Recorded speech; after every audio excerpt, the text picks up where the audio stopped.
మా రక్షణకర్త, మా సహాయకుడా, మా శ్రీదుర్గమా, మీకు వేలాది వందనాలు, స్తోత్రాలు తండ్రి.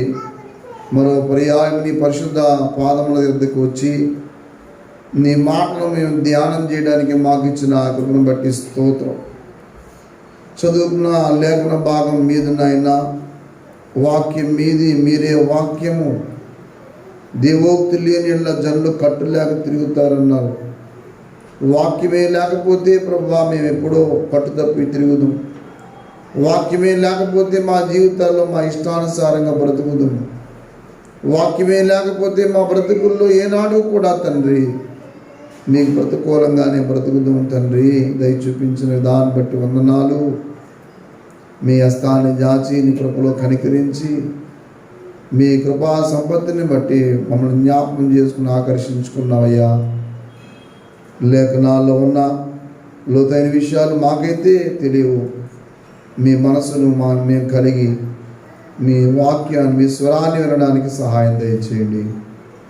వింటున్న వారందరినీ బలపరచండి. యేసయ్య నామములో స్తుతించి గణపరిచి ఆరాధించి వేడుచున్నాం తండ్రి, ఆమేన్. ప్రభువునందు ప్రియులారా,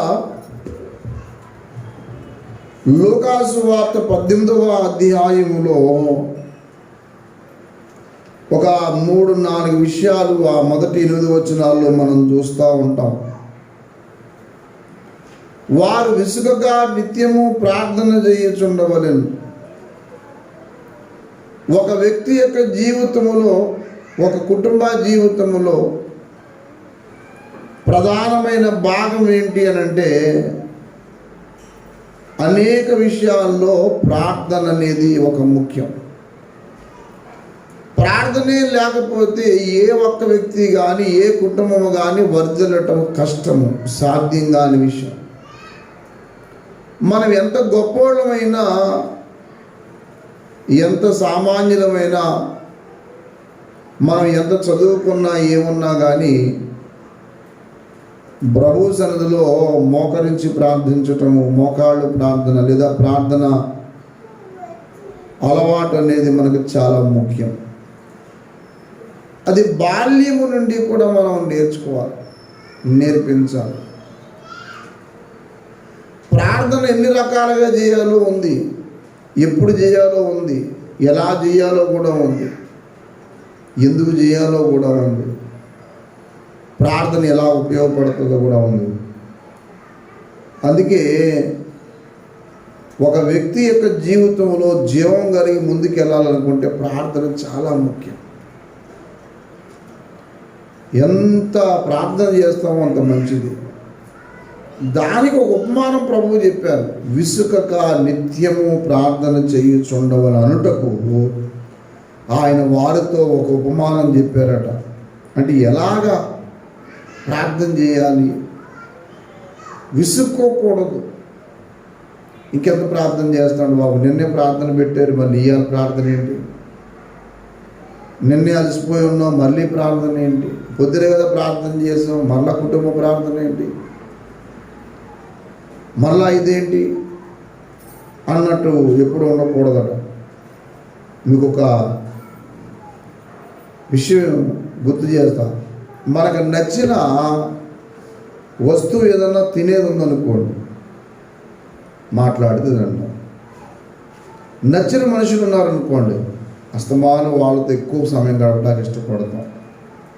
మనకు నచ్చింది ఏదైనా ఉందంటే పదే దాన్నే చూస్తూ ఉంటాం. మనకి ఇష్టమైంది ఏదన్నా ఉంటే దాని కొరకే మనం ఎక్కువ టైం ఖర్చు పెడుతూ ఉంటాం. మనకి అంత బాగా నచ్చింది అని అర్థం. అలాగే ప్రార్థన విషయంలో కూడా విసుక్కోకూడదు. అస్తమానం ఏంటండి ప్రార్థన, అస్తమానం దేవుని సేవ ఏంటండి అనుకోకూడదు. అస్తమానం ఏంటండి ప్రార్థన యందు కానీ, అలాగే వాక్యం చదివే విషయంలో కానీ విసుక్కోకుండా చేయవలసిన పనులు కొన్ని ఉన్నాయి. మన వాటిలో విసుక్కోకూడదు. దైవ సందులో కొన్ని విసుక్కోకుండా చేయవలసినవి మనకు ఉన్నాయి కొన్ని. అందులో ఒకటి ఏంటంటే ప్రార్థన. రెండవది ప్రార్థన ఒకటేగా రెండోది వాక్యాన్ని కూడా మనం విసుక్కోకూడదు. వస్తాను బైబిల్ ధ్యానం చేయమంటారండి, ఎలా చేయమంటారు? మనం పని చేసుకుంటున్నప్పుడు పని చేస్తాం. అలాగే మూడవదిగా సహవాసంగా కూడి ఉండటం కూడా విసుక్కోకూడదు. పరిశుద్ధులు ఒకరినొకరు ప్రోత్సహించుకునే విషయంలో ఎప్పుడు విసుక్కోకూడదు. అలాగే ఎవరికైనా ఆతిథ్యము చేసేటప్పుడు కూడా విసుక్కోకూడదు. ఆతిథ్యం చేసేటప్పుడు కూడా ఏం చేయకూడదంటే విసుక్కోకూడదట. మాంద్యులుగాక అంటాడు. దయచేసి రోమాపత్రిక 12వ అధ్యాయం 11వ వచనం చూడండి. ఆసక్తి విషయములో అది ఏం గాక మాంద్యులు గాక అంటే ఇంకెందుకు లేండి అనుకోకూడదు. ఆసక్తి విషయములో మాంద్యులు గాక అన్నాడు. అంటే మాంద్యులు అనే మాట వదిలేదు. అలాగే 12వ వచనం 13వ వచనం కూడా చూడండి. పరిశుద్ధుల అవసరములలో పాలు పొందొచ్చు శ్రద్ధగా ఏం చేయండి, ఆతిథ్యము ఇచ్చుచుండుడి. ఇలాగూ మనం విసుగుదల లేకుండా చేయవలసినవి కొన్ని ఉన్నవి. అందులో ప్రధానమైనది ప్రార్థన. మనం ఎంత చిన్నవాళ్ళమైనా ఏమీ లేని వాళ్ళమైనా ప్రార్థనే అన్ని రకాలుగా మనల్ని నడిపిస్తుంది. ప్రార్థనే మనల్ని ప్రకాశిస్తుంది. అందుకని ఎన్ని రకాల ప్రార్థన ఉందంటే, ఒకటేమో ఇక్కడ విసుకక నిత్యము ప్రార్థన చేయమంటాడు. ముందు రకాలు చూద్దాం. అలాగే రెండవదిగా దయచేసి అదే రోమాపత్రిక 12వ అధ్యాయం 12వ వచనం చూడండి. నిరీక్షణ గల వారే సంతోషించుచు శ్రమయందు ఓర్పు గలవారు. అది అక్కడ ఇసుక్కోకుండా ప్రార్థించటం. ఇది రెండోది ఏంటి చెప్పండి? పట్టుదల కలిగి ప్రార్థించటం. ఏముండాలి? పట్టుదల. ఒకటి విసుగుదల లేని ప్రార్థన, రెండోది ఏంటి చెప్పండి? పట్టుదల కలిగిన ప్రార్థన. మూడవ మాట కూడా ఉంది. అది తెస్సలోని పత్రిక 1వ పత్రిక 5వ అధ్యాయము. దయచేసి తెస్సలోని పత్రిక 1వ పత్రిక 5వ అధ్యాయం 15వ వచనం చూడండి.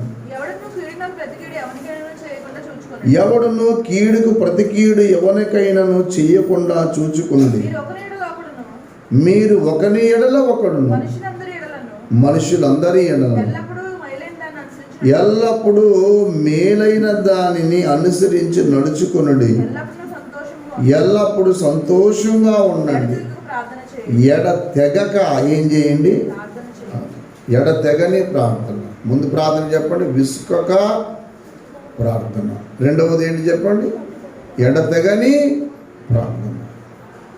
విసుగుదల లేని ప్రార్థన మొదటిది. రెండవది ఏంటి చెప్పండి? ఎడతెగని ప్రార్థన. ఒక వ్యక్తి యొక్క భక్తి జీవితంలో ప్రధానంగా ఉండవలసినది ఏంటంటే ఎడతెగని ప్రార్థన. ప్రార్థన అనేది చాలా ముఖ్యం. ప్రార్థన లేకపోతే జీవమే లేదు. ప్రార్థనే నీ జీవిత సారము, ప్రభువాక్యమే జీవాహారము. ప్రార్థనే నీ జీవిత సారము, ప్రభువాక్యమే జీవాహారము.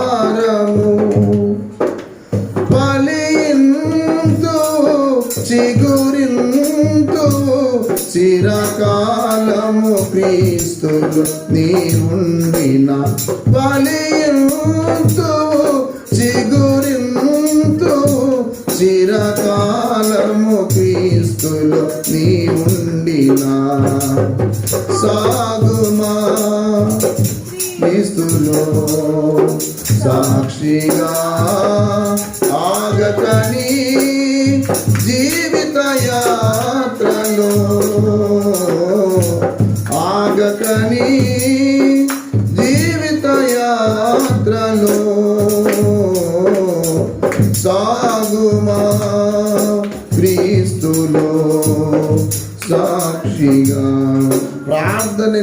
జీవిత సారం.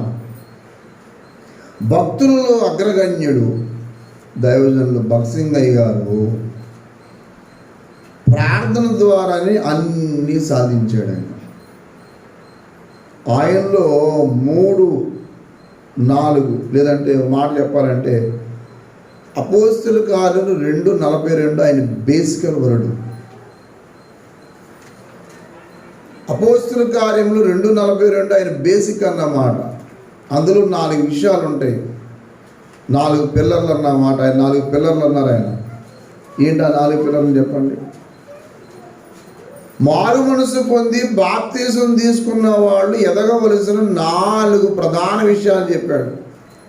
If you are born again person, నువ్వు తిరిగి జన్మించిన వ్యక్తివైతే, అంటే పాపక్షమాపణ పొంది యేసయ్య దగ్గరికి వచ్చి, ప్రభువా నేను పాపిని తండ్రి, నా జీవితం ఇలాంటిది నాయన అని జీవార్థమైన మారు మనసు పొందిన తర్వాత ఒక వ్యక్తి మొదట జీవార్థమైన మారు మనసు పొందాలి. మారు మనసు ఎన్ని రకాలు చెప్పండి నాకు, చెప్పండి. 2 రకములు. బాగా వినాలి. అపోస్తల కార్యములు 11వ అధ్యాయము 28వ వచనంలో చెప్పిందేమో జీవార్థమైన మారు మనసు. అంటే ఒక వ్యక్తి పాపక్షమాపణ పొంది ప్రభు దగ్గరకు వచ్చి నూతనంగా వచ్చేదాన్ని ఏమన్నారు? జీవార్థమైన మారు మనసు. మరి రక్షణార్థమైన మారు మనసు 2వ కొరింథీ పత్రిక 7:9లో చెప్పాడు. మరి ఆ మారు మనసు ఏంటి అంటే, బాగా వినండి. ఈ భూమి మీద ఎంత భక్తిపరుడైనా, ఎంత భక్తిపరురాలైనా, ఎంత భక్తి గల కుటుంబం అయినా జీవితంలో అప్పుడప్పుడు కొన్ని లోపాలు వస్తాయి, కొన్ని లోట్లు వస్తాయి. కొన్ని పర్యాయాలు గృహాల్లోనే కొన్ని పరిస్థితులు ఎదురుస్తాయి. బాగా ఎదుగుతున్న వ్యక్తి ఆల్ ఆఫ్ సడన్గా ఏదో సందర్భంలో ఏమవుతాడంటే ఊహించని స్థితిలో ఉంటాడు. ఏంటిలాగైంది అని అంటే అప్పుడప్పుడు మనలో మరణకరమైన పాపం లేకపోయినా కానీ ఒక పాపం అయితే జరుగుతుంది. సహవాసానికి దూరం అయిపోతాం, వాక్యానికి దూరం అయిపోతాం, ప్రార్థన చేయడానికి మనసు రాదు. అసలు ఏం చేయాలి అర్థం కాని పరిస్థితులు ఉండిపోతే ఏమవుతుందంటే రోజు రోజుకి భక్తి జీవితం అనేది దిగజారిపోవటం, మేడ నుంచి దబీలు పడినట్టు ఉండదు, జారుడు బలం మీద జారినట్టు ఉంటుంది. ఒకేసారి ప్రార్థన, వాక్యము, సహవాసం ఇవన్నీ మాని నెమ్మది జరుగుతూ ఉంటుంది. అప్పుడు మరలా ప్రభు ప్రేమించి ఏం చేస్తాడంటే ఎవరో కొరకు దేవుడు ఏర్పాటు చేస్తాడు. ఏర్పాటు చేసి ఇదిగో ఎంత బాగా బ్రతికి, ఎంత బాగా ఉన్నత స్థాయికి వెళ్ళి ఈ స్థితిలోకి వెళ్ళిపోయావు, మరలా తిరిగి రా అని దేవుడు పిలుస్తూ ఉంటాడు. అందుకే సియోన్ గీతంలో, ఆంధ్రప్రదేశ్ కీర్తనలో, జూ కీర్తనలో, ఎన్నో రకాల కీర్తనలో అనేక అద్భుతమైన పాటలు రాశారు భక్తులు. సియోన్ గీతాల్లో కరుణించి తిరిగి సమకూర్చు ప్రభువా అనే పాట ఉంది కదా. అందులో పాట ఏమంటుంది చెప్పండి. దావీదు రాజు దీనుడై వేడ అవనిలో పొందిన అగచాం. అలాగే ఆంధ్ర క్రైస్తవ కీర్తనలో, అంటే భారతీయులు పాడే కీర్తన, అంటే ఆంధ్రులు పాడుకునే పాటల్లో ఎన్నో పాటలు. ఎరిగి ఎరిగి నీవు చెడిద్దివే మనసుకి నీకు దిక్కెవరు చెప్పుమా. ఇలాగ అలాగ భక్తిలో ఎదుగుతున్నప్పుడు తుఫాను ఏదో వచ్చినప్పుడు, అలా సడన్గా ఒక్కసారి మన జీవితంలో ఒక నిరాశ ఎదురొచ్చినప్పుడు బలహీనం అవుతాం. అప్పుడు మరలా మనం తిరిగి ప్రభు పాదాలు పట్టుకుని బోర్మని ఏడుస్తాం. అంటే దావీదు ఏడ్చినట్టు, 51వ కీర్తన ఏడ్చినట్టు. ఎంత పొరపాటు చేశాను ఆయన, నిన్ను మళ్ళా బాధ పెట్టాను తండ్రి, నువ్వు నాకెవరు నన్ను క్షమిస్తాడు చెప్పు, నువ్వే నన్ను క్షమించాను అని మళ్ళా ప్రభు పాదాలు పట్టుకుని ఏడ్చి తిరిగి మారు మనసు పొందేదాన్ని ఏమన్నారంటే రక్షణార్థమైన. ఇప్పుడు చెప్పండి, ఏమై మారు మనసు? జీవార్థమైన మారు మనసు. అదే మారు మనసు. ఒక వ్యక్తి నూతనంగా వాక్యం విని నేను పాపిని అన్న మాట అయితే, అంటే నా జీవితమే ఒక పాప జీవితం. ఈ పాపముతో ఉండి జీవిస్తే నేను శాపగ్రస్తుడిని అవుతాను, శిక్ష అనుభవిస్తాను. ఇహలోకంలో నాకు ఏ మేలు ఉండదు.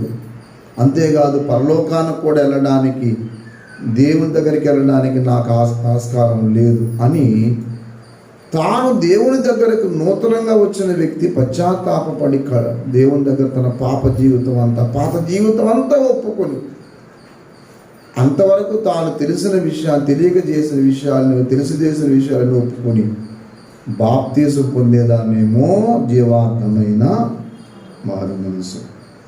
బాప్తీసం పొందిన తర్వాత అబ్బాయి నేను ఎప్పుడు పడలేదండి అన్నవాళ్ళు ఎవరు ఉంటారు? నాకు చెప్పండి. మరి ఎప్పుడు ఏమండి ఏనాడైనా సరే వాక్యం చదువుకోకుండా ఉన్నాం, ఫుల్గా అన్ని పరిస్థితులు ఒకేలా చదివాము, అన్నిసార్లు ఒకేలాగా ఉన్నాము, అన్నిసార్లు కుటుంబ జీవితంలో ఒకేలాగా ఉన్నాము, ఏవే భార్యాభర్తలు ఎప్పుడు ఏమనుకోలేదా అంటే వస్తాయి. ఆయన కోపం వచ్చినప్పుడు కొన్నిసార్లు ప్రార్థన మానేసిన వాళ్ళు ఉంటారు. ఆలస్యంగా వెళ్తాం దేవుని మందిరానికి. కొన్నిసార్లు పాస్టర్గా దైవజనుడికి కోపం వస్తుంది, ఎప్పుడు ఆలస్యమైనా అంటారు. కొన్నిసార్లు ఆలస్యం అయింది. వాళ్ళు ఏ పరిస్థితి ఉన్నారో ఇక్కడ ఉన్నవాడికి ఏం తెలుసు. ఆలస్యం పాపం కాదు. కొన్నిసార్లు ఆలస్యంగా వస్తే సీరియస్ అయిపోడు. వెళ్ళిపోండి. వెళ్ళిపోవటం ఆలస్యానికి మందు కాదు. అవునా? ఇప్పుడు మేము చాలామంది ఆలస్యంగా వస్తారు. ఇప్పుడు ఆలస్యంగా వచ్చారంటే అర్థం ఏంటంటే 2-3 కారణాలు ఉంటాయి. ఒకటి ఏంటి చెప్పండి, త్వరగా లేవకపోవడానికి కారణం. ఇంకో కారణం చెప్పండి, వెళ్దాంలే కారణం. అయితే ఆలస్యం అనేది అయ్యి ఆలస్యం అయితే అవ్వచ్చు, కానీ తప్పదు. కొన్నిసార్లు బయలుదేరేటప్పుడు గబుక్కుని ఏదో ఫోన్ వస్తుంది, ఏ ఆఫీసు నుంచో ఎవరి నుంచో కొంచెం మాట్లాడతాం. అలాంటి అలవాటుపడిపోయి కనుక మీరేమి. నేను చెప్పింది ఏంటంటే వాక్యాన్ని కానీ అసలు ఆలస్యాలు లేకపోతే ఇవన్నీ పాపాలు కాదు. అసలు మొత్తం దేవుడి మీద ఆసక్తి లేకపోవటమే పాపం. అసలు వాక్యం పట్ల ఆసక్తి లేకపోవడం పాపం, ప్రార్థన పట్ల ఆసక్తి లేకపోవడం పాపం. కాబట్టి మనం ఏం చేయాలంటే ఈ పిల్లర్లుగా ఈ 4 పెట్టుకోవాలి. రక్షణను పొందిన వారందరూ కూడా ఏం పెట్టుకోవాలి చెప్పండి? ఈ 4 అపోస్తల కార్యములు 2:42 ఎప్పుడు మైండ్లో పెట్టుకోవాలి. చూడండి ఏముంది అక్కడ, చదవండి. అపోస్తల కార్యములు 2:42 వచ్చింది. వీరు అంటే అక్కడ 3 విషయాలు చెప్పాడు. మీరు 2వ అధ్యాయంలో ఏం చెప్పాడు? 3 విషయాలు. 37లో వాక్యం విన్న వారందరూ హృదయంలో పొడవబడి అని చూడండి. 2:37లో 37 హృదయంలో వచ్చుకుని నెంబర్ వేసి ఉందా? పొడవబడి వారి మాట విని హృదయంలో నొచ్చుకుని, సహోదరులారా మేము ఏం చేయమంటారు అంటే అర్థం ఏంటంటే రక్షణ పొందడానికి ఏం చేయాలి? మేము ఇంతవరకు ఏదో అనుకున్నాం, రక్షణ పొందడానికి ఏం చేయమంటారు చెప్పండి అంటే అప్పుడు అందరూ ఏమన్నారు? అందరూ అడుగుతున్నారు. అప్పుడు పేతురు అన్నాడు ఏమని? మీరు మారు మనసు పొంది పాప క్షమాపణ నిమిత్తం. అదొక వచ్చిన అదో సిద్ధాంతం ఏసునామోడికి సిద్ధాంతం. ఈ ఒక్కొక్కరు సిద్ధాంతం పెట్టుకున్నారు. ఎలా సిద్ధాంతం అర్థం కాదు. ఏసునామం అంటే మొన్న ఎవరో శ్యామ్ గారిని అడిగారట, మీరు మళ్ళీ బాప్తిసం తీసుకోండి. నేను వెళ్ళే సంఘం తేడా లేని సంఘం అండి. శ్యామ్ గారు అప్పుడప్పుడు ముక్తేశ్వరంకి వెళ్ళవలసి వస్తుంది, ఆయన పొలం పనుల మీద ఏదో పని మీద. ఎలాగానే అక్కడ ఉన్న ఆయన మీరు మళ్ళీ బాప్తిసం తీసుకోండి సార్ అంటే, నేను బాప్తిసం తీసుకుంటూ పెట్టి నేను మార్మల్స్ బాప్తిసం తీసుకున్నాను. ఒకప్పుడు అంబేద్కరిస్ట్ని ప్రభు నన్ను కనికరించాడు, దర్శించాడు. నేను వాక్యానుసారంగానే త్రిత్వంలోనే బాప్తిసం లేదు యేసునామం తీసుకో. ఆ యేసునామం అనే సంఘం ఒక అబద్ధ సంఘం. తండ్రి కుమార పరిశుద్ధాత్మ త్రియేక దేవుడిని ఒప్పుకోనోడు సంఘం ఏంటంటే నాకు అర్థం కాదు. మారు మనసు పొందకుండా బాప్తిసం తీసుకుంటే తీసుకోవచ్చు, కానీ మారు మనసు పొంది పాపక్షమాపణ పొందిన తర్వాత ఖచ్చితంగా మనం తీసుకున్న బాప్తిసం కరెక్ట్ బాప్తిసం. అయితే ఆ నామంలో తీసుకోండి ఈ నామంలో తీసుకోండి అనేది మాత్రం తప్పు. ఎందుకు ఆ 38 వచ్చిన సంఘానికి ఆధారం. అది ఏ సంఘం అంటే యేసునామం సంఘం. యేసునామంలో బాప్తిసం పొందండి అంటే మత్తయి వార్త 28 ఆఖరి వచ్చిన తప్పనా?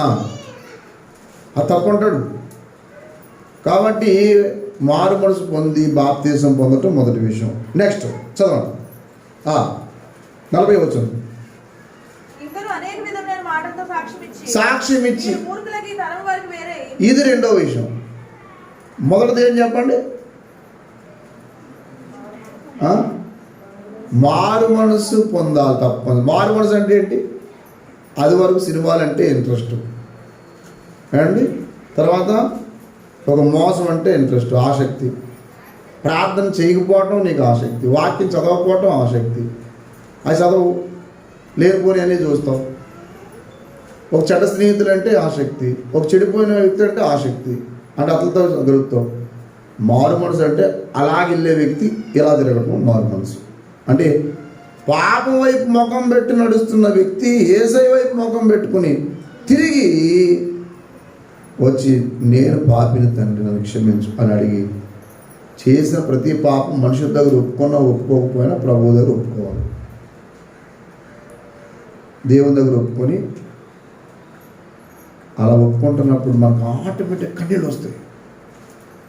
నేనెంత దౌర్భాగ్యున్నా అని చెప్పి కన్నీళ్ళు గార్చి చేసినప్పుడు రెండవ పని చెప్పాడు అక్కడ. ఏంటి చెప్పండి?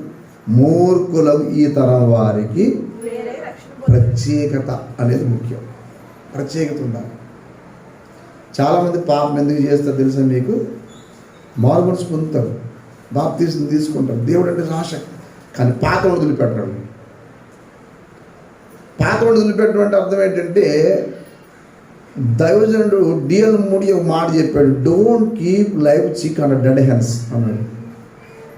బ్రతుకున్న కోడి పిల్లని తీసుకెళ్ళి చచ్చిన కోడి పెట్ట కింద పెట్టకండి. అక్కడ పెడితే కోడి పెట్ట చచ్చిపోయింది, అది ఈ పిల్ల బతికింది. పెట్ట కింద పెట్టాలని చెప్పి చచ్చినది ఆ కోడి పెట్ట కింద పెడితే ఇది చచ్చిపోదు. సహవాసం సరైనది కాకపోతే ఇవాళ చచ్చిపోతారు.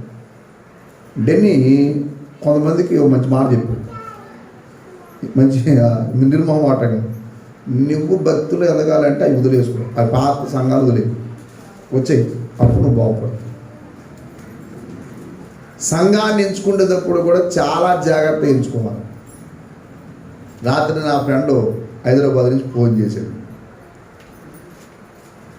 చాలాసేపు మాట్లాడాడు ఒక సేవకుడు గురించి. ఎంతో ఆసక్తి, వాడు చాలా మూర్ఖుడు. నేను వాడి గురించి చాలా ప్రార్థన చేసేవాడు. నూతన సంఘ సభ్యుడు, క్రిస్మస్ వస్తే తాగేవాడు, ఇంకా అదృష్టం. అట్లాంటి వాడు ఏమయ్యాడంటే ఒక మీటింగ్ తీసుకెళ్ళాను. ఇంకా మేమిద్దరం డివైడ్ అయిపోతాం, చదువు అయిపోయింది, వాడు ఎక్కడికి వెళ్ళిపోతాడు, నేను ఉండిపోతాను. అడుగు ప్రార్థన చేసి సరిగ్గా బాడిమిల్లో రక్షణ కూటాలు జరుగుతున్నాయి, అక్కడికి తీసుకెళ్ళి అరే ఒక్కరోజు ఉండి వెళ్ళిపోతుంది, 3 రోజుల సభలో ఒక్కరోజు ఉండి వెళ్ళిపో అని బలవంతం చేసి, సరే ఒక్కరోజు ఉంటా, నువ్వు 2 రోజులు ఉండమంటూ ఉన్నావు, అలాగే అన్నాడు. తీసుకెళ్ళాను, వాక్యం విన్నాడు. మీలో ఎవరు రక్షణను పొందేవాళ్ళు ఉన్నారో, ప్రభువు ఎవరు కావాలో ముందు లేవండి అంటే ఫస్ట్ టీడీ లేచాడు. మారు మనసు పొందాడు, ప్రభు దగ్గరికి వచ్చాడు, ఆసక్తి కలిగి ఉన్నాడు. హైదరాబాద్కి వెళ్ళాడు, కొంచెం మళ్ళీ పాత సంఘాలకు వెళ్తాం మొదలెట్టాడు, మళ్ళీ మామూలయ్యాడు. ఈ లోపల సేవకుడు దొరికాడు. ఆ సేవకుడు ఏం చేశాడు ఏంటంటే బాగానే ప్రభువుని గురించి చెప్పాడు, వాక్యం గురించి చెప్పాడట. కానీ చిత్రం ఏంటంటే పెట్టరా అని హింస పెట్టాడు. ఇక మామూలు హింస కాదు. అర్ధరాత్రి ప్రార్థన చేసుకుంటాను వచ్చి నాకు యాపిల్ జ్యూస్ కావాలని కూడా, ద్రాక్ష జ్యూస్ ఉందని బ్రదర్ అంటే యాపిల్ జ్యూసే కావాలని, నాకు ఈ భోజనమే కావాలని ఉన్నాడు. ఆడంటాడు, ఇంత కోపిస్తాడు, నువ్వు ఎలా ఒప్పుకున్నావంటే అదే నాకు అర్థం కాలేదు. అలా హింస పెట్టేశాడు. చివరికి అసలు చర్చిలో ఉన్నవాడు అందరూ మానేశారు. కొంతమంది వ్యక్తులను దేవుని వైపు తిప్పకుండా వాడు కూడా తిప్పుకుంటారు, డబ్బుల కోసం పీడించి. దశంభాగము ఇచ్చేటప్పుడే అసలు సాధారణంగా దశంభాగం ఇచ్చే కష్టార్జితంలో తప్ప అక్రమంగా వచ్చే దాంట్లో ఎప్పుడు దశంభాగం తీసుకోకూడదు. కొంతమంది డబ్బు వస్తే చాలు ఆ గడ్డిగా ఇస్తారు. సంఘంలో ఆ పర్సన్ ముఖ్యం కాదు, వీళ్ళకి డబ్బు ముఖ్యం. ఆయన ద్వారా వచ్చి డబ్బులు అడుగుతారు తప్ప మీరు ఎలా ఉన్నారో, మీ పరిస్థితి ఏంటి. ఒకసారి నేను పేరు చెప్పను కానీ నాకు ఒక 1000 రూపాయల కట్ట తీసుకొచ్చి ఒక ఆమె చేతులు పెడితే ఆగండి ఎక్కడి ఎన్నిసార్లు మీకు 5 పైసలు ఇవ్వలేకపోతున్నాను నేను, ఎందుకు ఇవ్వాలనిపించింది. అదే నీకు ఎక్కడి నుంచి వచ్చే దశమామా అని అడిగి, నేను సాధారణంగా ఎవరన్నా కట్ట తెచ్చిస్తే తీసుకోను, ఎందుకు ఇస్తున్నారు మీరు అసలు అని అంటే, అందు ఏమని తెలుసా మీకు, నమ్ముతారు నమ్మరు, ఎప్పుడు ఇవ్వట్లేదని చెప్పి 1000 రూపాయలు అప్పు చేశా అన్న. ఇలాంటి పిచ్చి పిచ్చి పనులు ఎప్పుడు చేయకు. అప్పు చేసి పాస్టర్లకి ఇవ్వటం, సేవకులకి ఇవ్వటం, అప్పు చేసి మందిరాలకి ఇవ్వటం, అప్పు చేసి దైవజనులకి భోజనాలు పెట్టడం, బట్టలు పెట్టడం, ఎట్లాంటి వ్యవహారం చేస్తే మర్యాదగా ఉండదు. ఆదివారం నేను ఇంకొక విషయం కూడా చెప్తున్నా, వినండి బాగా.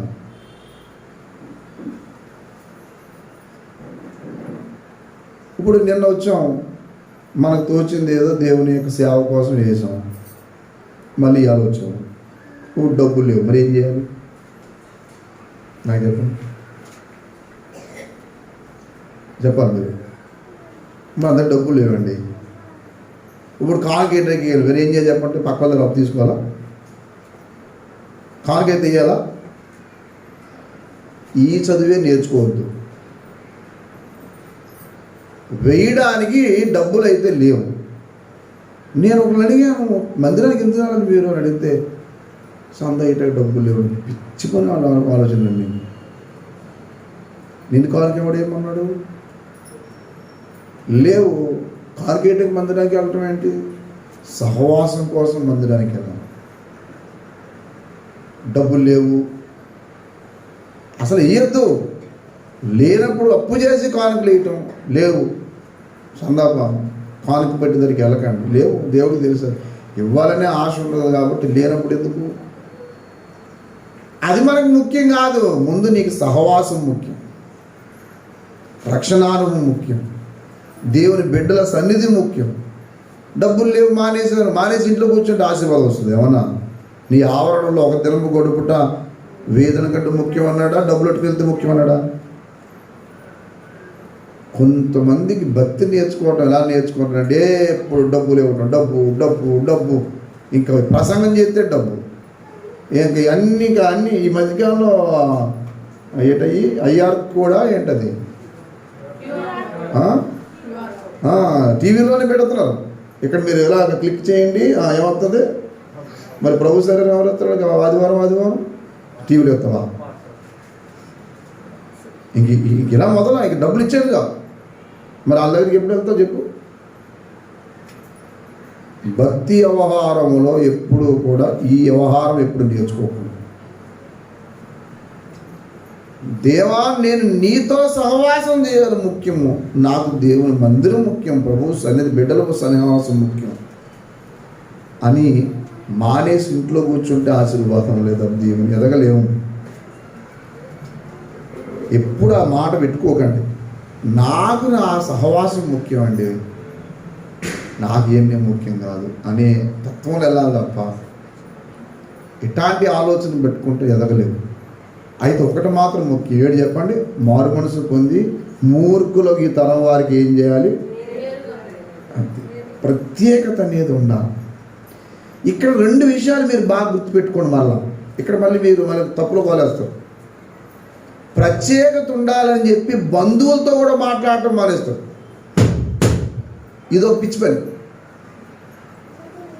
ఏమంటారంటే కొన్ని సంఘాలు నాకు తెలుసు, నువ్వు మారు మనసు పొంది వాళ్ళ కార్యక్రమాలు వెళ్ళకం, నువ్వు వెళ్ళామంటే మళ్ళీ తప్పులు పెడుతున్నారు.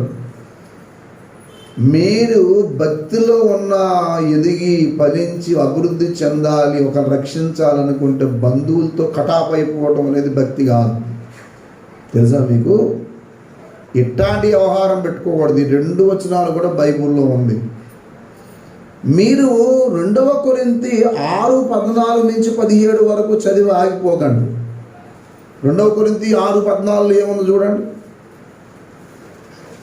2 కొరింథీ పత్రిక 6:14 చదవాలి. మీరు అవిశ్వాసులతో జోడుగా ఉండొద్దు. నీతికి దుర్నీతితో ఏంటి సాంగత్యము? వెలుగునకు చీకటితో ఏంటి సంబంధము? ఏమి సంబంధము? అవిశ్వాసితో విశ్వాసికి పాలు ఎక్కడిది? దేవుని ఆలయమును విగ్రహములతో ఏంటి పొందిక? మనము జీవము గల దేవుని ఆలయమై ఉన్నాం. చదవాలి. అందుకు దేవుడు ఇలాగూ సెలవిచ్చుచూ ఉన్నాడు, నేను వారిలో నివసించి సంచరింతును, వారి దేవుడినై ఉంటాను, వారు నా ప్రజలై ఉంటారు.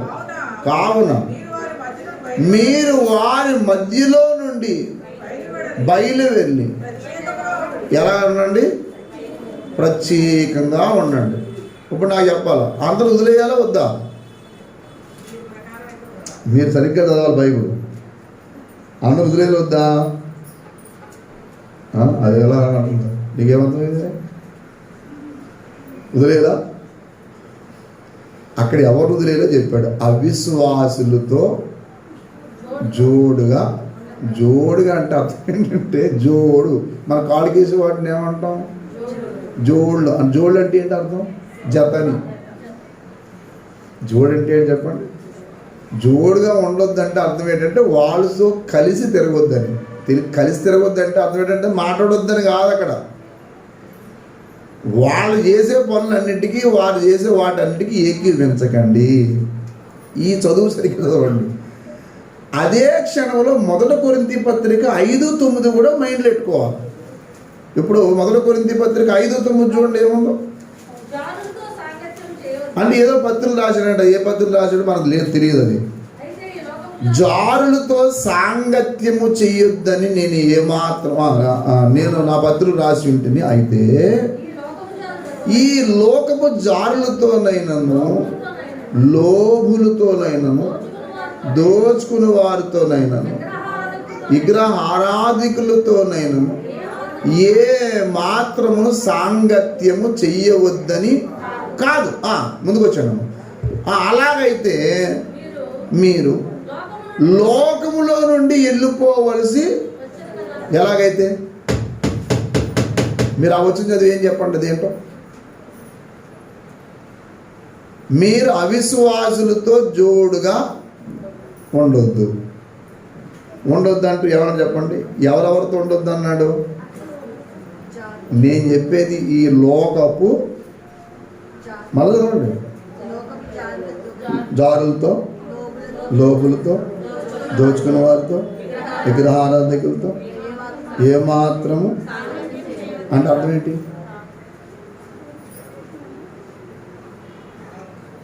ఏమాత్రం సాంగత్యం చేయొద్దంటే అర్థం ఏంటి? ఇప్పుడు మన బంధువులు ఉన్నారండి. ఇప్పుడు మనమైతే మారు మనసు పొంది బాప్తీసం తీసుకుని ప్రభు సన్నిధికి వచ్చాం. ఇప్పుడు ఆ ఇంట్లో ఎవరో చనిపోయారు. ఇప్పుడు మనం పిలుస్తారు. ఇప్పుడు వెళ్ళాలా మానేలా? పెళ్ళి అవుతుంది, విగ్రహార్థ పెళ్ళి అవుతుంది. ఇప్పుడు వెళ్ళాలా మానేలా? నేనైతే వెళ్తాను. మీరు వెళ్తారా? ఆదివారం ఎగ్గొట్టి వెళ్ళాం కానీ, దేవుని సన్నిధికి ఎగ్గొట్టి వెళ్ళాం కానీ ఖచ్చితంగా వెళ్తాం. వెళ్ళాలి. కొంతమంది మారు మనసు పొందిన వెంటనే వాళ్ళతో వెళ్ళకండి, వాళ్ళతో మాట్లాడకండి, వాళ్ళు పెట్టేది తినకండి. తిన్నాం. తింటే ఏంటంటే పాపం, తింటే నష్టపోయేది ఏంటి నాకు చెప్పండి? విగ్రహార్పితమైన దాన్ని మాత్రమే తిన్నాం. విగ్రహారానికి సంబంధించింది తినడం తప్ప. ఇప్పుడు అలాగే కొంతమంది ఏమనుకుంటారంటే బంధువుల దగ్గరికి వెళ్తారు. వాళ్ళేమో విగ్రహార్థికులు, మనమేమో మారు మనసు పొందాం. మందిరాన్ని ఎగ్గొట్టయితే వెళ్ళాం, దేవుడి సన్నిధి ఎగ్గొట్టయితే వెళ్ళాం. వెళ్తూ వాక్యాన్ని కూడా పట్టుకుపోతాం. అక్కడికి వెళ్తామని చెప్పేసి మనం వాక్య వదిలేసి వెళ్తాం. ఇప్పుడు వాళ్ళు ఏది చేస్తారు? మనం ఒక సాక్ష్యం, అదే సాక్ష్యం ఇందాక నేను చెప్పాను, నువ్వు మన సాక్ష్యం చెప్పాలి, సాక్షులుగా ఉండాలి. కొన్నిసార్లు మనం నోటితో చెప్తాం, కొన్నిసార్లు మన జీవితమే సాక్ష్యం. వెళతాం, అక్క ఎలా ఉన్నారు, బాగున్నారా అని చెప్పి మాట్లాడతాం.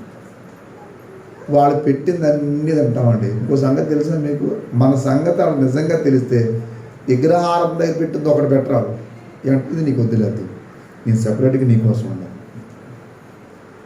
అసలే వెళ్ళటం మానేస్తేలాగా వాడు దులుకోమని ఎక్కడ చెప్పాడు దేవుడు? పైపెచ్చు ఒకరు వదిలేయమన్నాడు అక్కడే. ఇప్పుడు మళ్ళా చదివిన కొరింథీ పత్రిక మొదటి పత్రిక 5:10 ఇప్పుడు చూడండి ఏముందో.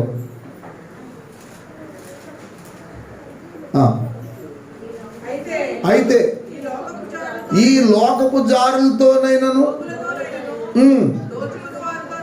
ఏ మాత్రమును సాంగత్యము చెయ్యవద్దని కాదు. అలాగైతే లోకంలో నుండి వెళ్ళిపోవలసి చదవాలి. ఇప్పుడైతే అది సహోదరుడు అనబడ్డవాడు ఎవడైనా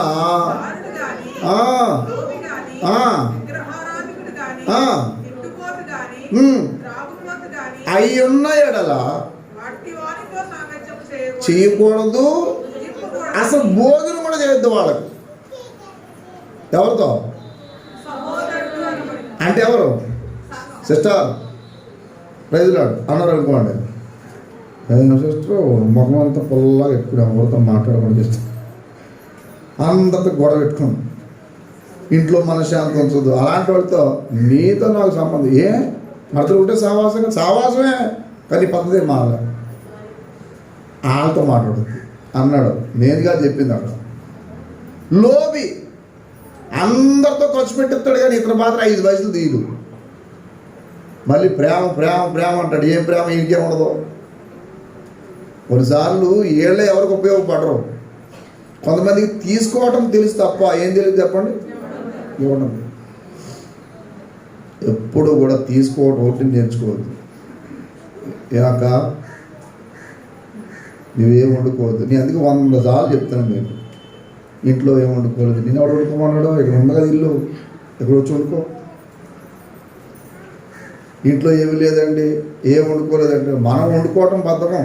అసలు మనం వంట చేస్తాం నేర్చుకున్నాం ఏంటి? ఎప్పుడన్నా ప్రతిదీ వటలే. మన మీటింగ్ పెట్టారు మన వాళ్ళు, వడలు ఇడ్లీలు ఎంతో అందంగా వేస్తారని చెప్పేసి కంగారు ఇచ్చేశారు. నేను చెప్పాను, ఇంట్లో 50 ఇడ్లీలు ఉడికే పాత్ర ఉంది, పిండి అమ్మే అక్కగారు ఉన్నారు, మీకు ఎవరికైనా పిండి కావాలంటే చక్కగా అక్కడ పట్టుకెళ్ళి పిండికి ఇచ్చేస్తారు. ఏమీ లేదు, కాస్త వేసేసి స్టవ్ మీద ఎత్తే మనం ఏం కూర్చొని ఉడకబెట్టవసరం లేదు, అదే అయిపోతుంది. ఒక 1 కేజీ గుళ్ళు వేపిస్తాను నేనే, 7 శనగ గుళ్ళు. పోనీ అవసరమైతే ఇక్కడే ఏముంది చెప్పండి, ఏముంది రుబ్బుకునే ఏముంది చెప్పండి, చిన్నది గ్రైండ్. కొంతమంది గ్రైండ్ కొనుక్కు పైన పెడతారు, అన్నం ఉండదట. చిన్నదా ఈ మధ్యకాలంలో పప్పలు కొట్టుకు కొనుక్కోవటం ఏముంది, కాస్త శనగపిండి ఏ పిల్లలు ఉంటారు. ఇదివరకు మా పిల్లలు అప్పుడప్పుడు నన్ను తిడుతుంటారు, ఇదివరకైనా అయ్యో కాస్త ఏదైనా చేసి పెట్టేవారు, ఇప్పుడేంటి అసలు ఏది చేసి పెట్టలేదు అని.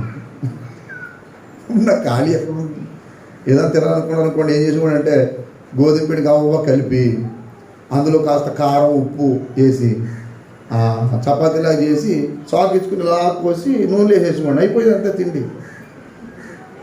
అంతే, అది పెద్ద ఏముంది. ఎలాగా వంటలు పప్పులు వండుకోవటం ఈ రోజుల్లో పెద్ద కాకనమేం కాదు. ఎందుకంటే ఉఫ్ అని అవసరం లేదు. ఎందుకు? గ్యాస్ వచ్చింది ఇప్పుడు. ఇదివరకు కళ్ళు మంటలు వస్తున్న పిడకలు ఎగ్గొట్టి పొలలు ఎగ్గొట్టి అందులో పొయ్యిలో పెట్టి ఇంత తిప్పలు పడితే అంత వంటలు చేసేవారు. అరుచులు ఉండేవారు, పొంగడాలు ఉండేవారు, ఇన్ని తెచ్చేవారు. చిత్రం ఏంటి అన్నీ తెచ్చేవారు. కానీ చిత్రం అద్భుతం ఏంటంటే అలా వండి నాకు కూడా పెట్టేవారు. అంటే నాకంటే పాస్టర్ గారికి. ఇప్పుడు పాస్టర్ గారికి పెట్టేవాళ్ళు, రాజు తినేవాళ్ళు. శుభ్రంగా వండుకోవాలి. వండుకున్న ఏం చేయాలి చెప్పండి, తెచ్చి మొన్న ద్వారకోళ్ళు చెప్పాను, కోడి పెంచండి. పెంచుకున్న కోడి ఎదిగినప్పుడల్లా కోడి నాకు ఇవ్వండి. స్థలం ఏం చేయాలి చెప్పండి. కాబట్టి దైవ సన్నిధిలో ఎప్పుడు అన్నిటికీ బద్దకించకూడదు. లోపత్వం మంచిది కాదు. ఎందుకు ఏదన్నా అవసరం అంటే ఖచ్చితంగా అడగాలి. నేను చెప్తాను ఎప్పుడు కూడా, నేను అడుగుతుంటాను, అడగండి కాలితే డబ్బులు ఉన్నాయా అంటే మొహమాటం ఉంది, ఉన్నాయి అంటుంటారు. ఎందుకు మొహమాటం? నేను అడుగుతున్నాను కదా, డబ్బులు ఉన్నాయా అని. లేవు, తీసుకోండి. నా దగ్గర ఉంటే ఇస్తాను నేను. అంతేగాని డబ్బులు ఉన్నాయని అడిగినప్పుడు లేవయ్యా నాకు 200 ఇవ్వండి అని ఖచ్చితంగా అడిగి తీసుకో. అడగకపోతే అమ్మైనా అనే లోకోక్తి. దేవుడు కూడా ఎవరు తెలుసా మీకు? మనకి ఏది కావాలో దేవుడికి తెలుసు. అడగకుండా ఇస్తాడనే మాట ఎంత వాస్తవమో, అడిగితేనే కానీ ఇస్తాడు ఎవడనేది కూడా ఇంకో వాస్తవం కూడా ఉంది. మత్తయి సువార్త 6వ అధ్యాయంలో మీరు అడగకముందే మీకు అక్కడ ఉన్నవి ఏంటో తెలుసనే మాట వాస్తవం, ఖచ్చితమే వచనం. కానీ అక్కడ ఆగిపోవద్దు. ఫిలిప్పీ పత్రిక 4:6 ఏముంది? మాట్లాడదామండి. దేని విషయం చింతపడకుడే కానీ ప్రతి విషయంలో ప్రార్థన విజ్ఞాపనముల చేత మీ విన్నపములను దేవునికి అది. అక్కడ మీరు అడగకపోయినా తెలుసు అంటే అర్థం ఏంటంటే అనవసరంగా కంగారు పడొద్దు, నీ అవసరం నాకు తెలుసులే అంటాడు. అలాగని చెప్పి ఏం ప్రార్థన చేయొద్దని కాదు. అక్కడ మీకు అవసరం అది ఏంటో ప్రభువా నాకు అక్కడ ఉందని. ఒక చిన్న బిడ్డ వచ్చి అప్పుడప్పుడు తల్లిదండ్రులకు వచ్చి పిల్లలు భలే అడుగుతుంటారు, కావాలని చూస్తుంటాను నేను. నాకు కొనువే, నాకు కొనువే అంటుంటా. అంటే వాళ్ళమ్మ కొనంటదా, వాళ్ళమ్మ కూడా చూసి కొనంటు నాకు చిన్న జాగ్రత్త. మళ్ళీ వాళ్ళు గట్టిగా అడిగిన తర్వాత ఇంకేం అలాగా ఈ చిన్న చాలు మళ్ళీ చిన్నది అని నేను మళ్ళీ చిన్నది కొంటే నువ్వు ఊరుకుంటావు ఏంటి, మళ్ళీ అడుగుతావు అని అంటే మళ్ళీ అడుగుతారు. మళ్ళీ అడగట్టి వాళ్ళకి అర్థమే అది. మనమే మన పిల్లల విషయంలో అంత జాలి పడితే మన కోసం రక్తం కాచిన దేవుడు ఇంకెంత జాలి పడుతుంది. అసలు మనకి ఆ దేవుడి ప్రేమ మనకి సరిగ్గా పూర్తిగా అర్థం కాదు. కొంతమంది భక్తులు అలా వెళ్ళారు దేవునితో. దేవదాస్ అయ్య గారు, భక్సింగ్ అయ్య గారు అయితే ప్రభా నేను కటింగ్ చేయించుకుంటే వెళ్దాం అనుకుంటున్నాను, ఎక్కడికి వెళ్ళమంటావు చెప్పు. బాగా జరిగిన తర్వాత ఓ పక్కన నవ్వు వచ్చింది, ఓ పక్కన కళ్ళు నీళ్ళు వచ్చాయి. దేవుడికి ఈయనకి ఎంత దగ్గర సంబంధం అన్న మాట అయితే. ఓ రోజు ఆకలి వేస్తున్నట్టు ఆయనకి, ప్రభా ఆకలి వేస్తుంది అంటే హోటల్కి వెళ్దాం అనుకుంటున్నావా అన్నాడు. అవును. మరి వెళ్ళైతే డబ్బులు లేవు మరి ఎందుకు అడిగావు? డబ్బులు లేకపోతే వెళ్ళు అన్నాడు. డబ్బులు లేకపోతే వెళ్ళగలరు, ఎల్లు తిన్న ముందు వెళ్ళి నీకు ఏది కావాలో ఆర్డర్ చేయి అన్నాడట. ధైర్యంగా వెళ్ళిపోడు. బల్ల కూర్చున్నాడు, ఆర్డర్ చేసేసాడు. అలా పట్టాడు అని చెప్పి తెచ్చేసాడు. తిన్నాడు కానీ దడ వచ్చేస్తాం లోపల. ఎందుకు? డబ్బులు లేవు. తినేసాడు. బిల్లు వచ్చేసింది. డబ్బులు అలాగే మళ్ళీ పాతకాలం హోటల్లో పనిచేసినట్టు కానీ మళ్ళీ ₹2 ఏంటి అని బిల్లు కట్టుకుని టేబుల్ దగ్గరికి వెళ్ళు, అక్కడ బిల్ కౌంటర్ దగ్గరికి వెళ్ళు అన్నాడట. బిల్ కౌంటర్ దగ్గరికి వెళ్ళాడు. బిల్ కౌంటర్ దగ్గరికి వెళ్ళి బిల్లు దగ్గర ఏమంటున్నావు? డబ్బులు లేవు. వెళ్ళమన్నానా?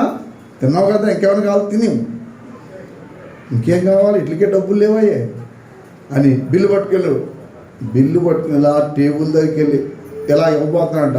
ఒక ఆయన చూసి ప్రైజ్ ఆగండి అన్నాడు. ఆగండి అనేటప్పటికి ఇలా చూసి ఎవరు మీరు, నేను ఎక్కుంటుండగా మీరు బిల్లు కడతాడు, ఆగండి నేను కడతాను ఎలాగండి అని లాక్కుని బిల్లు నేర్పిస్తాం. మన దేవుడు ఎలా అంటాడంటే మనకి ఏది అవసరమో, మన బిడ్డ అవసరం ఏంటో మనకే తెలుసు. వాళ్ళు ఎంత చక్కగా అడుగుతున్నా వాళ్ళు అడిగిన దానికంటే మనం చిన్న చాక్లెట్ వాళ్ళు అడిగితే మనం క్యాడ్బరీగా ఉంటాం. అది యేసయ్య అన్నాడు, మీరు చెడ్డవారై ఉండి మీ పిల్లలకు మంచి ఈవు నెరిగి ఉండగా అల్ప విశ్వాసులారా, మీ పరలోకమున ఉన్న తండ్రి అంతకంటే శ్రేష్టమైన ఈవులు మీకు ఇచ్చును కదా. ప్రార్థన అయితే మానకూడదు. కాబట్టి దేవుడికి తెలుసు మనకి ఏదైతే ఇవ్వాలో. రక్షణ అనుభవం పొందటం మొదట పెట్టు, దుష్ట సాంగత్యాన్ని విడిచిపెట్టడం. బంధువులను వాళ్ళు వదిలేయటం కాదు, వాళ్ళతో ఉంటూనే ఉండాలి. అక్కడ నేను ఏసే నమ్మకత్వం వచ్చాను. నా మేనమామ ప్రభు దగ్గర రాకముందు నేను ఆ ప్రభు దగ్గరికి వచ్చిన కొత్తలో మా మేనమామ ఇంటికి వెళ్తే ఆయన సినిమా తీసుకెళ్తాను అన్నాడు. నేను చూడను మావయ్య, నేను చూడమామని చెప్పినా సరే వినలేదు. ఇప్పుడు ఏమంటాడంటే పాస్ గారు అంటాడు. ఆయన మేనమామ. ఒక రోజు తెలుస్తుంది మన యొక్క సాక్షి జీవితం. వాళ్ళు అసలు అప్పుడు మాట్లాడరు. అది బంధువులు విడిచిపెట్టడం భక్తి కాదు. కాబట్టి నువ్వు మీ ఎదురుగా కూర్చోగలరండి, ఒకరు రావండి ముందుగా. కాబట్టి భక్తి జీవితంలో మనం రక్షణను పొందిన తర్వాత మూర్ఖులకు ఈ తరం వారికి ఏం చేయాలి? వేరే. ఇప్పుడు 42వ వచనం. నెక్స్ట్ మీరు అక్కడ నెంబర్లు వేసుకుని, లేకపోతే మొదటిదేమో 38, రెండోదేమో 40, మూడోది ఏం చెప్పండి? 42వ వచనం. వీరు అపోస్తులుల బోధ ఎందా బాధ ఎందా? ఏం చెప్పండి? అపోస్తులుల కొంతమందికి బాధ. బైబిల్లో అపోస్తుల కార్యంలో సహోదరులారా మీరు ఏదైనా బోధవాక్యం చెప్పాలనుకుంటే చెప్పండి అంటాడు ఒక చోట. ఎవరు? పౌలు సేవలో ప్రాంతానికి వెళ్ళినప్పుడు వాళ్ళు అడుగుతారు. ఒక అంశం కలిగి చెప్పేదాన్నేమో బోధవాక్యం అంటారు. ఏ అంశం లేకుండా 3 గంటలు చెప్పేదాన్ని ఏమంటారు చెప్పండి? బాధవాక్యం. బోధవాక్యం, బాధవాక్యం. అపోస్తుల బోధ అంటే అర్థం ఏంటంటే తెలుగులో బోధ అన్నాడు అంటే ఆ మాట ఎందుకు కొంచెం రాయడానికి అలా కుదరలేదేమో. Doctrine of appositionals. Doctrine of appositional మీరు ఇంగ్లీష్ బైబిల్ చూడండి. సిద్ధాంతము అంటారు అన్నమాట. సిద్ధాంతం అంటే అర్థం ఏంటంటే అపోస్తులు ఏ పునాది అయితే వేసారో ఆ పునాది మీద మీరు ఉండాలి. అర్థమైందా? ఏ పునాది మీద? అపోస్తులు ఏదైతే బోధించారో అది మీరు అది అలా పట్టుకుని ఎఫెసీ పత్రిక 2వ అధ్యాయం 20 వచనం చూడండి ఈసారి. ఎఫెసీ పత్రిక 2:20. క్రీస్తు యేసే ముఖ్యమైన మూలరాయి ఉండగా అపోస్తులు ప్రవక్తలను వేసిన పునాది మీద. ఏ పునాది మీద? ప్రవక్తలు వేసిన పునాది అంటే ఆది సిద్ధాంతం అంటే అర్థమైంది. అపోస్తుల బోధ అంటే ఏంటి నాకు చెప్పండి. ఇప్పుడు అపోస్తుల బోధ అంటే ఏంటి? వాక్యములు ఏదైతే ఎందుకు అపోస్తుల పునాది హెబ్రీ పత్రిక 6:1 ఉంది. మళ్ళా గుర్తు చేస్తున్నా వినండి. హెబ్రీ పత్రిక 6:1 మళ్ళా.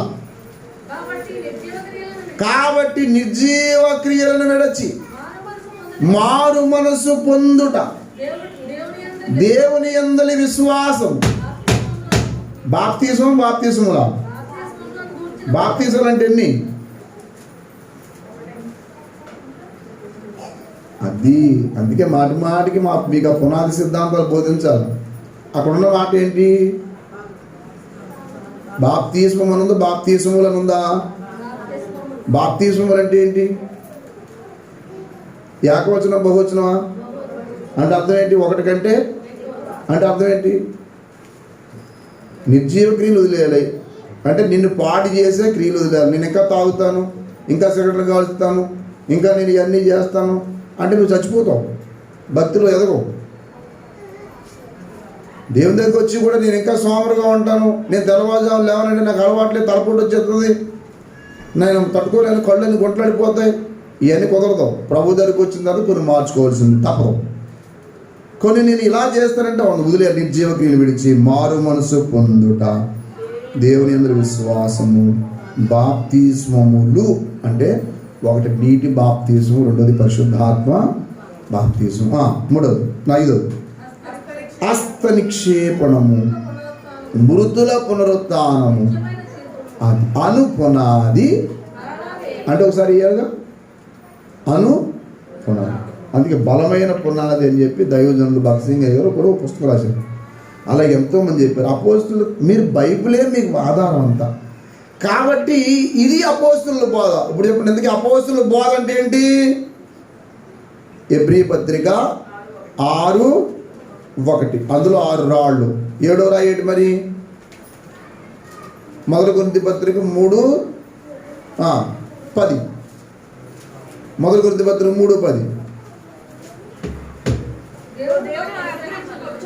ఆ పునాది వేసితిని. ఆ, మరి ఒకడు ఈ దాని 9 మీద చూడాలి, 9. మేము దేవుని చేత పనివారమై ఆ. ఉన్నాము. మీరు దేవుని వ్యవసాయమును దేవుని గృహమునే ఉన్నారు. ఆ, దేవుడు నాకు అనుగ్రహించిన కృప చొప్పున ఆ.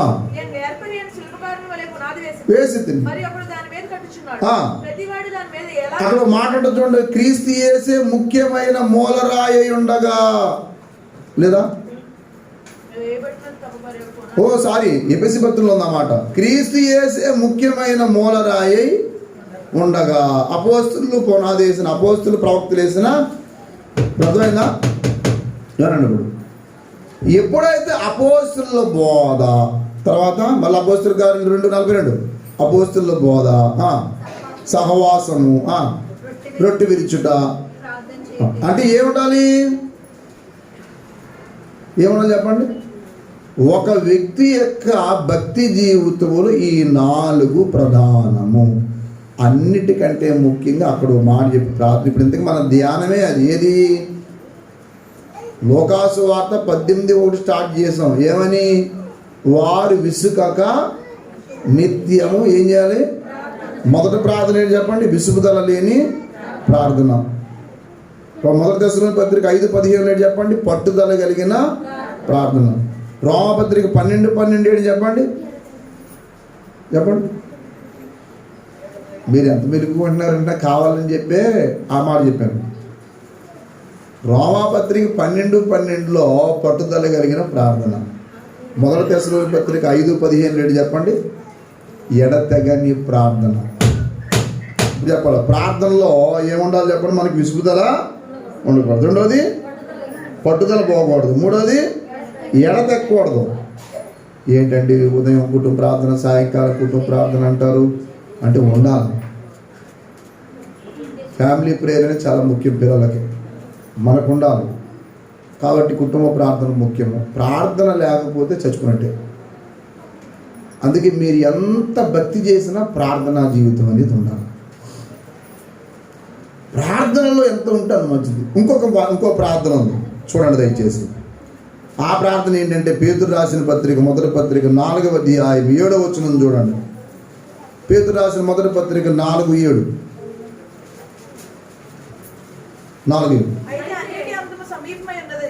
అయితే అన్నిటి అంతము సమీపమై ఉన్నది కాగా మీరు స్వస్థ బుద్ధి గలవారై.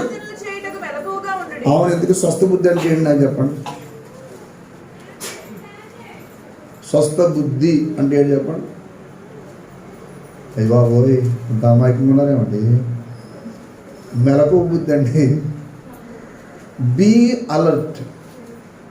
బీ అలర్ట్ అంటే ఏంటి చెప్పండి? మెలకు అంటే నిద్రపోకుండా ఉంటామా? ప్రతి వాళ్ళని నమ్మక ఎన్నిసార్లు శోధించినా నో కుదరదు అని చెప్పాలి. మనం చెప్తున్నారు మన వాళ్ళు. ప్రధాన ప్రార్థన చేస్తే వచ్చి డబ్బులు గురించి పీడించి నాకు డబ్బులు కావాలి, నోరు మూసుకో, డబ్బులు గెటౌట్ ముందు. ప్రార్థన అంకెట్టి వచ్చింది. తీరా తీసుకున్న తర్వాత గట్టిగా అడుగుతానట, ఎందుకు సైతాన్ని పట్టుకున్నదో అడుగుతున్నావు అందట. మళ్ళీ అసలు డబ్బులు తీసుకోవడమే తప్పున్నారు తప్ప. మెలకువ బుద్ధి ఉండాలి. మెలకువ అంటే అర్థం ఏంటంటే అవతల వ్యక్తిని అబ్జర్వ్ చేసే విషయం ఉండాలి. దీన్ని ఏమంటారంటే మెలకువ కలిగి ప్రవర్తించుట. నేను మొన్న 5 రకాల జ్ఞానవంతులు చెప్పాను. ప్రార్థన అయిపోయిన తర్వాత ఇంకో జ్ఞానవంతుడు ఉంది, అది నేను చెప్పలేదు. అది నేను చెప్తాను, రాసుకున్నాను. చాలామందికి ఎదుటి వారిని ఎలాగా అబ్జర్వ్ చేయాలో అర్థం కాదు. ఈ తెలివి లేకపోతే బుట్టలో పడతాం. యోహాన్ రాసిన మొదటి పత్రిక 4వ అధ్యాయం మొదటి మాట, పేతురు పత్రిక 2వ పత్రిక 2వ అధ్యాయం మొదటి మాట 2 చూడండి ఏముందో. యోహాన్ రాసిన మొదటి పత్రిక 4:1.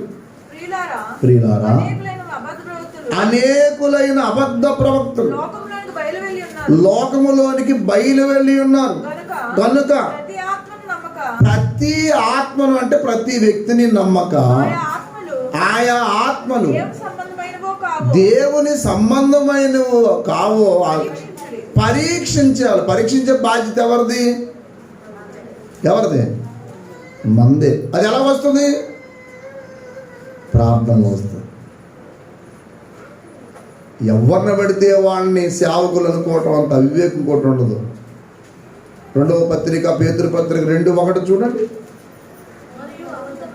మరియు అబద్ధ ప్రవక్తలు ప్రజలలో ఉండిరి, అటువలే మీరును అబద్ధ ప్రవక్తలు, మీలోను కూడా అబద్ధ బోధకులు ఉంటారు. అది వరకు అబద్ధ బోధకులు ఉన్నారు, ఇప్పుడు ఉంటారు, ముందుకు కూడా ఉంటారు. జాగ్రత్తగా ఉండాలి. అందుకే 4వ ప్రార్థన ఏంటంటే మెలకువ కలిగి ప్రార్థన. మొదటి ప్రార్థన చెప్పండి ఇప్పుడు. 2, 3, 4 మెలకువ. నువ్వు ఎంత ప్రార్థన చేస్తారో అదో ముఖ్యం. నీవు ఇతరులను గమనించే విషయం నీకు ఎంత మెలకువ ఉంది. ఒక ఆయన వచ్చి ఎప్పుడు డబ్బులు అడుగుతున్నాడు అనుకోండి. అవును, ఎన్నిసార్లు డబ్బులు అడుగుతున్నట్టు, ఏంటి కారణం అని చెప్పి, యథార్థమైన వ్యక్తి ఏమో ఆత్మ కోసం వస్తే యథార్థత లేని వాళ్ళు డబ్బుల కోసం ప్రయాసపడతారు.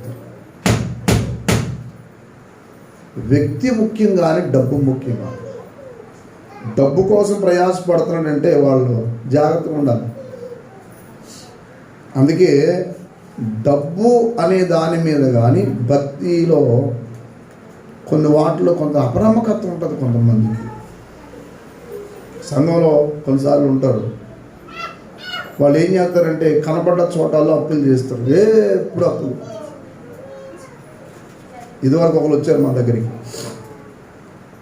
వాళ్ళు ఇప్పుడు ఎక్కడన్నా నాకు తెలియదు కానీ నాకు తెలియకుండా వాళ్ళ దగ్గర డబ్బులు తీసుకోవటం, ఆఖరికి ఒకసారి నా దగ్గరికే వచ్చి ఎంతో చచ్చిపోతాం మీరు ఇవ్వకపోతాం అన్నట్టు వచ్చారు. నేను కావాలని చెప్పి టెస్టింగ్ కోసం ఇచ్చాను, చూద్దాం ఏం చేస్తారో చూద్దాం. వాళ్ళు అడిగినంత కాకుండా తగ్గించి ఇచ్చాను. ఎన్నో వందలు అడిగితే అవునా అని చెప్పి ఇచ్చాను. తర్వాత నాకు తెలిసిన విషయం ఏంటంటే ఇలాగూ అసలు ఏం చేద్దారో చూద్దామని చెప్పి కష్టపడటం మానేశారు. సోమరితనం అలవాటు అయింది. కనబడ్డ వాళ్ళు అందరి దగ్గర డబ్బులు తీసుకుంటారు. ప్రార్థన లేదు, వాక్యము లేదు, దేవుని సన్నిధి లేదు, ఏమీ లేదు.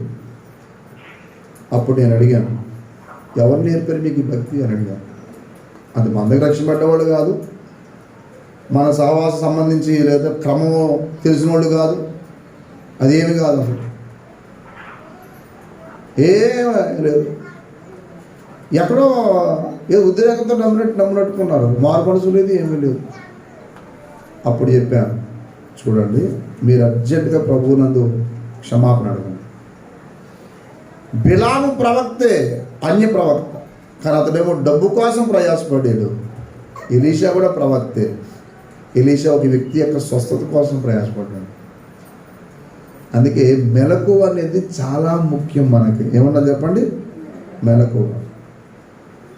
మన ఎప్పుడైనా సరే ఎవరైనా డబ్బులు ఇవ్వాలనుకున్నారనుకోండి, అది ఉపయోగపడుతుందో లేదో చూసి ఇవ్వాలి. ఇది మాత్రం మర్చిపోకండి. కొంతమంది విచ్చలవిడితనంగా చేస్తూ ఉంటారు. అందుకే 5 విషయాలు, 4, 5 చెప్పాను నేను. ఏం చేయాలి చెప్పండి.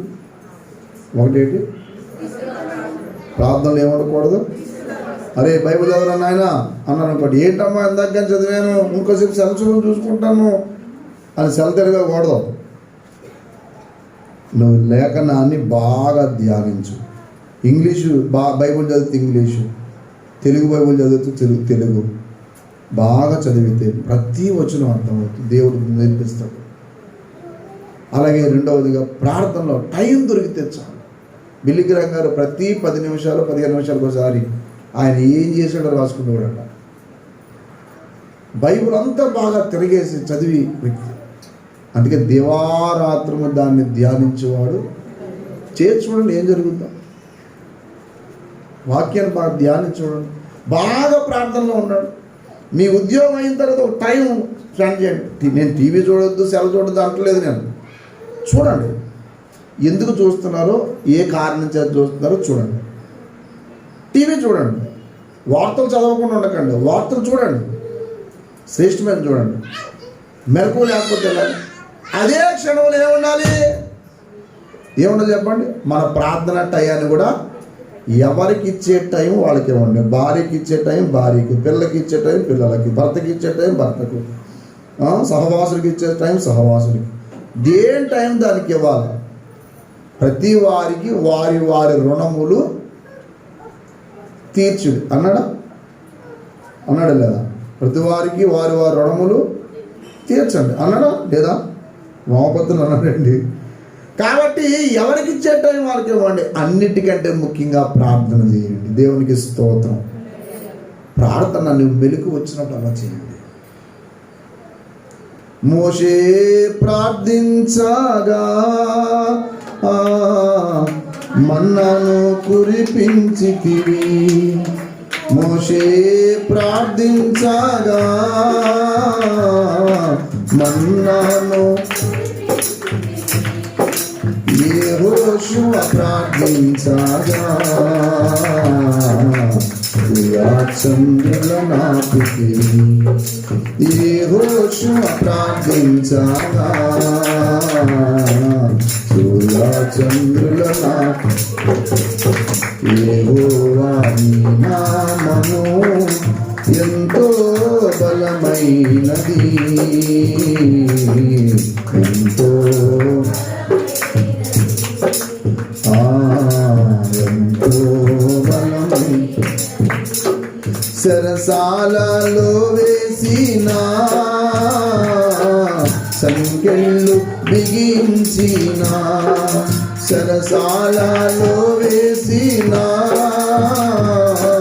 సంకెళ్ళు బిగించిన సంగము ప్రార్థించగా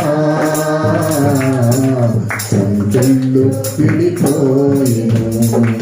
సంగము ప్రార్థించగా సంకెళ్ళు విడిపోయెను. యెహోవా నీ నామము ఎంతో బలమైనది, ఎంతో ఎంతో. పౌలు శీలను బంధించి చెరసాలలో వేసిన, పౌలు శీలను బంధించి చెరసాలలో వేసిన, పాటలతో ప్రార్థించగా చాలా బ్రతాలాయి. పాటలతో ప్రార్థించగా చాలా బ్రతాలాయి. యెహోవా నీ నామము ఎంతో బలమైనది, ఎంతో బలమైనది, ఎంతో. మారు మనసు లేని భార్యలు, మారు మనసు లేని భర్తలు ఎంతో మంది కుటుంబాలు ఉన్నారు. త్రాగుబోతులు కొంతమంది, క్రూరులు. వాళ్ళ గురించి పులోమను ఆలోచన చేస్తూ ఏడుస్తూ అలా పడుకుంటే ఏ ఫలితం ఉండదు. ప్రభు పాదాలు పట్టుకోండి.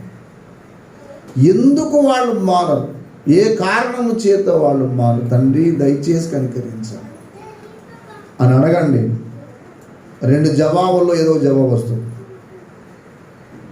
అయితే వాళ్ళు మార్పు లేదు, ఇంకోటి చేస్తాడు. అది నేను చెప్పిన తర్వాత చెప్తాను. నాయనా నువ్వు నా ప్రార్థన ఆలకించి ఏ కారణము చేత ఆ వ్యక్తి మారరు చెప్పు అని ఎప్పుడు మెలుపు. నిద్ర పట్టలేదు అనుకోండి, ఏదో ఆలోచన వచ్చి నిద్ర పట్టలేదు, కళ్ళు తెరిచి చూడొద్దు, మోకించండి. అక్కడే మోకరించండి. నాయన నీ పాదాల దగ్గర తప్ప నేను ఇంకా నాకు ఏ ఆస్కారం లేదు, నాకు ఇంక 2 హోప్స్ లేవు, ఇంకా అన్నీ పోయాయి అని మోకరించి ప్రార్థన చేయండి.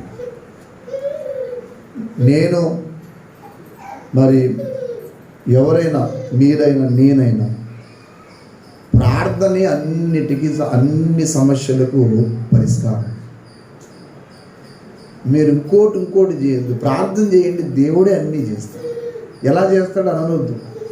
ఆ టైంకి ఎవరినో దేవుడు ఏర్పాటు చేస్తాడు. ఎలా వస్తుందో తెలియదు. మీరు దయచేసి బైబిల్తో పాటు కొన్ని డైలీ డివోషన్ పుస్తకాలు కూడా చదవండి. డైలీ డివోషన్ పుస్తకం కూడా చదివితే ప్రార్థన యొక్క ప్రాముఖ్యతలో ప్రార్థన చేసి ఎలా ఉపకారం పొందారు ఎంతోమంది జీవితాలు అందులో కనపడతాం. చదివే టైం లేదనుకోకండి, చదవండి తప్పనిసరిగా. బైబిల్ ఎంత బాగా చదువుతారో దైనందిన జీవితంలో అనుదిన ధ్యానాంశాలు కూడా చదవండి. దేవుడు ఆయా భక్తుల జీవితాల్లో జరిగించిన సంఘటనలు చెప్తాం. ఒక చిన్న విషయం చెప్తారు, ప్రార్థనలోకి వెళ్దాం, మనం సిద్ధపడదాం. మనం ప్రభువు దగ్గరికి వెళ్ళేటప్పుడు మనం క్షమించమని అడగమనేది కూడా ఏంటి తెలుసా? నేను తగినంత ప్రార్థన నాకు లేదు, ఏదో వస్తున్నాను వెళ్తున్నాను. ఉపవాసం అందుకే మనకు 3-4 ప్రార్థనలు ఉండాలి. ఒకటి వ్యక్తిగత ప్రార్థన ఉండాలి. నేను మిమ్మల్ని అందరినీ నేను చేయలేస్తామని అన్న కానీ మీకు మీరే ప్రశ్నించుకోండి. మీకు డ్యూటీ అయిపోయిన తర్వాత, పనులన్నీ అయిపోయిన తర్వాత ఖాళీ టైంలో మీరు ఎంతసేపు దేవుని సందులో గడుపుతున్నారు నాకు చెప్పండి. అని నేనేమీ మిమ్మల్ని అడగను కానీ దేవుని చెప్పండి. మీ టైం దేవుని దగ్గర ఎంత గడుపుతున్నారు? ఎంత వ్యక్తిగతంగా దేవునితో గడిపితే అంత ప్రకాశిస్తాను. నాకు అది లేదండి, నా పరిస్థితి మారలేదంటే ప్రార్థన ఎప్పుడు చేసాం? ఎక్కడ చేసాం? నేను ఈ పాశ్రమ గారు, ఆమెను అక్క అంటారో చెల్లి అంటారో లేదా పాశ్రమ గారు అంటారో ఏదైనా మేము ఇద్దరం, మా లైఫ్ ప్రారంభం ఏంటి తెలుసా మీకు? ఈ పూట తింటే సాయంకాలం ఎలాగ? నిజం చెప్తున్నాను.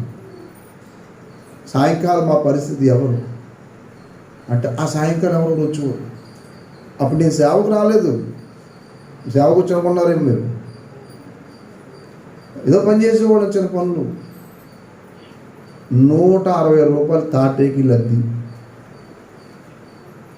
అది జీవితం. టైం దొరికితే చాలు ప్రార్థన చేయటం, సాపేసుకోవటం, ప్రార్థన చేయటం. వండుకుంటే 2 డేక్షాలు, 2 మంచినీళ్ళు బింది, 1 కిరోసిన్ స్టవ్. అది మా జీవితం. నేను నమ్ముతారో నమ్మడం, దేవుడు ఎప్పుడు మమ్మల్ని ఈనాడు విడిచిపెట్టలేదు. నేను ఎక్కడికైనా పనికి వెళ్తే ఆ ప్రార్థనలో ఉండేది. మీ వద్దరుంటే మీ వద్దరు ప్రార్థన చేసేవాడు. నేను పిల్లలకు కూడా చెప్తాను, ఏ అవసరమైన ముందు ప్రభువుని అడగండి, ప్రభువుని అడగండి.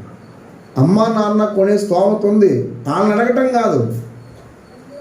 నువ్వు నాకు చేస్తేనే కానీ కుదరదు తండ్రి, నువ్వు చేయకపోతే ఎవరు చేస్తారు చెప్పు అని దేవుని పాదాలు పెట్టుకోండి. అందరికంటే ఎక్కువ శ్రేష్టమైనది ఇస్తాడు. ఎవరో తల్లిని ఏర్పాటు చేస్తాడండి. నేను చెప్తున్నాను కదా, నిలబడి ఇక్కడ నేను సాక్షి, సజీవ సాక్షిని. ఈ మున్సిపల్ కాలనీలో నన్ను ఉన్నవో తలుచుకోలేదు ఎవరు. నువ్వు వెళ్ళకపోతే చంపుతామన్నారు.